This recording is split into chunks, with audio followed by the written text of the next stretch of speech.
You know what I absolutely hate about hype in trading card games? Price hikes. A card can one moment cost just a couple of bucks, and the next it can absolutely balloon in price and cost as much as a party-sized pizza. With the release of the Beelzemon Advanced Deck set, a very critical piece to the Beelzemon archetype, EX-2 Beelzemon, has absolutely skyrocketed in price, which makes upgrading the deck a little bit tricky for the more budget-conscious among us. But fear not, there is a way to upgrade your starter deck without breaking the bank. We just need to crack open our bulk boxes, grab a few pieces, and jump right in to the deck profile. Beelzemon Hybrids is a blast from a much more interesting past, if you ask me. Before Bandai served up a fully fleshed out Beelzemon archetype on a platter, players were scrambling for engines and somewhat cohesive lines to make the gunslinger work. And hybrids, it turns out, fit the bill almost perfectly. The general idea of the deck is to use the purple hybrids to create a loop that allows you to cycle cards and set up in a more controlled manner than a turbo mill approach. This method gives you better access to your combo pieces throughout the course of the game, and it doesn't require you to be within an inch of decking out in order to win. Now, all that said, we still want to do a lot of milling, so there's no better egg for this deck than Pagumon. The very simple on deletion mill 2 is exactly what we need to start filling the trash early, rewarding us for doing a little bit of rookie rushing. The egg combos perfectly with BT2 Impmon, which mills 3 on deletion. These two cards together allow you to mill 5 in total, and that's already 1/4 of the way to the critical 20 cards in trash that this deck really needs to pop off. So ideally, this is your rookie in the raising area every time, and thankfully, this deck has a few ways to get it back over and over again. Next up is EX-2 Impmon. If it's milled by anything other than its own effect, you can mill up to 3 more cards. So this plus the previous Impmon and the Pagumon egg will allow you to mill 8 cards in total. Those extra cards can allow you to mill additional combo pieces and push you even closer to your 20 card threshold. This little guy also searches for a Beelzemon and for our dedicated tamers, so it's not the worst thing to slam down either. And we'll wrap up the deck's Impmon trio with the new starter deck Impmon. This card is why a 20 card trash count is so important. When attacking, if you have 20 cards in trash, you can warp Digivolve into a Beelzemon in your trash for a cost of 3. Yes, this card is incredible, but it needs a lot of setup to get that big payoff. Our first 2 level 4s are the vanilla hybrid Loemon and its beast form Kaiser Leomon. The former is just a stepping stone from your purple tamers, which is why we only play 3 of it. Kaiser Leomon is the real gem here, gaining retaliation if a hybrid or Koichi are in its sources. This is your key piece of board control, allowing you to fell enemy boss monsters while filling your trash. Now, I will note, whenever possible, you should try to climb up into your ultimate before swinging with retaliation, since that keyword does stick with the stack as you digivolve up for the turn. Promo Wizardmon is here because, well, it gets you a memory when it's milled. Simple as. You play 4, of course, because you want to increase the chances of hitting one off of a mill and maybe extend your turn or cut your opponents short. And for the last level 4, I run 3 Dobermon, which is admittedly much more than traditional Beelzemon hybrid decks used to run.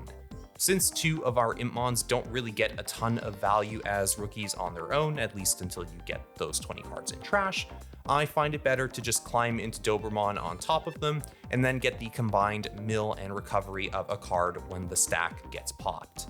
And since we are trying to loop resources here, getting back a Digimon or a Tamer, but preferably an Impmon, the BT2 Impmon, is very valuable, which is why I want to see this card more often than not. This deck does run 1 level 5 in Rihimon, and we can get away with that since the idea is to warp into our level 6 using Impmon. Rihimon is a potent looping machine, allowing you to play back a Tamer from your trash when he's deleted. And if you have to evolve into Beelzemon, he makes for a very efficient stepping stone since he only costs 1 if he's evolving from one of your level 4 hybrids with a Tamer in their sources. So ideally, you combo this with Kaiser Leomon's Retaliation to swing into a stack, pop something with Retaliation, and then loop back a tamer that you might need in that moment. We're only running one level 6 as well, and that's the starter deck Beelzemon. Because this deck isn't quite as aggressive as the all-out mill build, I value this Beelzemon for its ability to gain security attack +1 if you mill a card. Basically, it's a big burst of damage coming from the Warp Impmon, and it can extend your turn since you gain back memory from milling cards proportional to the size of your trash. Effectively, this guy will cost 1 most of the time since Impmon warps into it for 3, and you need 20 cards in trash to do that, so you basically gain back 2 memory on Digivolution.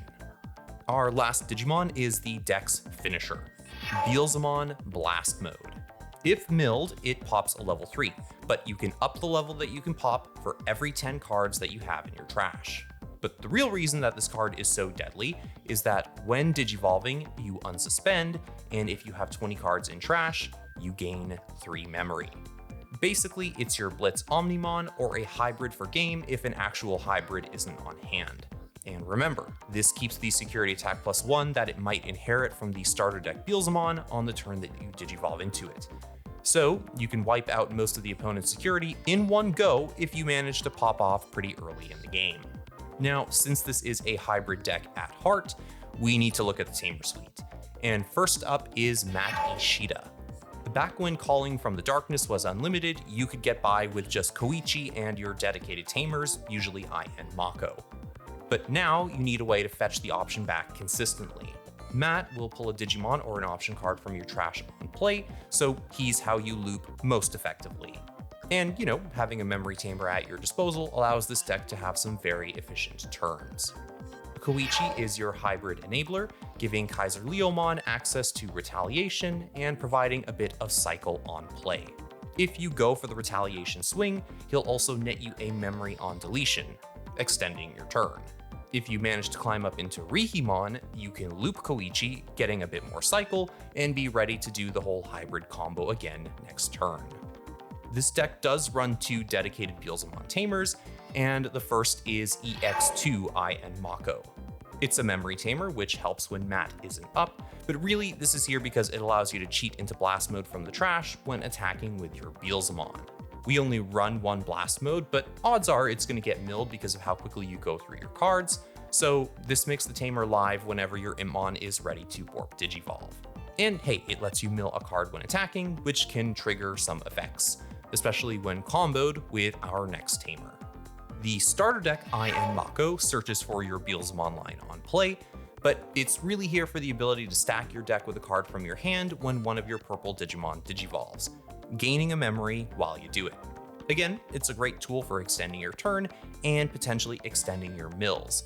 For example, if you stack an EX-2 Impmon on top of the deck using its effect. And hey, at worst, it's another cheap tamer that you can turn into a hybrid whenever you need that. And the last tamer here is Analog Youth. On play, you reveal 3 from the top of your deck, add 1 Digimon to your hand, and trash the rest. Sadly, this doesn't count as milling, but it still fills the trash and allows you to grab something that you might really need in the moment. But really, this is here to increase the tempo efficiency of your Rihimon loop. Because when one of your level 5 or higher Digimon with sources is deleted, you can suspend this to gain a memory and hatch an egg. This gives you 2 memory back if Rihimon dies while Koichi is in the stack, and it sets you up with a rookie for the next turn. Seems pretty good to me. As for our options, Calling from the Darkness is a mandatory one of in any purple loop deck. I mean, literally, it's limited to 1. But basically, the card lets you pop one of your Digimon if one is in play in order to grab back 2 purple Digimon from your trash. So when Rihimon swings and dies, you can get back Rihimon and the level 4 hybrid. And hey, Rihimon just played out a fresh tamer too, so you can do the whole combo all over again. And once you've spent your Calling from the Darkness, you can just get it back off of the Matt Ishida that Rihimon will probably play out when the stack goes boom. Missed Memory Boost is a nice 2 of since it mills 2 and draws 1, potentially becoming cheaper if you mill a Wizardmon or the next option card that we'll discuss.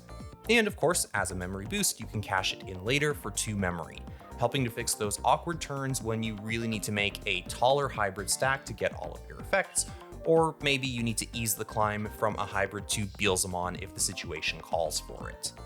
And finally, we run for Deathslinger because it nets you a memory when milled, and because its ability to pop a level 4 Digimon scales up by 1 level for every 10 cards in your trash, making it a mega killer once you hit that crucial 20 card threshold.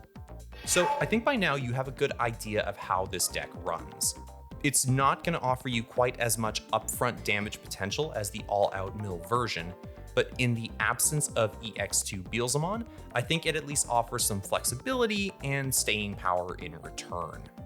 I also think it's a build that the real purple fanatics can latch onto, since the way you loop your resources requires a lot of thought in order to properly respond to the game state on any given turn. Now, I know that probably wasn't what you were expecting, but that's the thing that I really love about the Digimon TCG. Unconventional is not a bad word. For example, you can go to Digimon Meta right now and pull up a Beelzemon deck list, a winning deck list mind you, that ran a heavy Lucemon engine. We're talking 4 of the Rookie from Great Legend, 4 of the Chaos mode, and 4 Dead or Alive. And to boot, it had a Lilithmon teched in as a secondary mega. If that deck managed to win, well, playing Beelzemon hybrids by comparison doesn't seem so outlandish, does it? So hey, I hope you guys enjoyed the video. I hope it was informative and gave you some ideas about how you can upgrade the Beelzemon starter deck on a budget. And if you did enjoy the video, I would really appreciate it if you would drop a like, drop a sub if you haven't already. And hey, if you have some wacky Beelzemon builds that you've cooked up yourself, share the list in the comments below, or if you have some advice about how I can optimize this particular build, I'd love to hear that as well. And that'll wrap it up for me on this video, guys.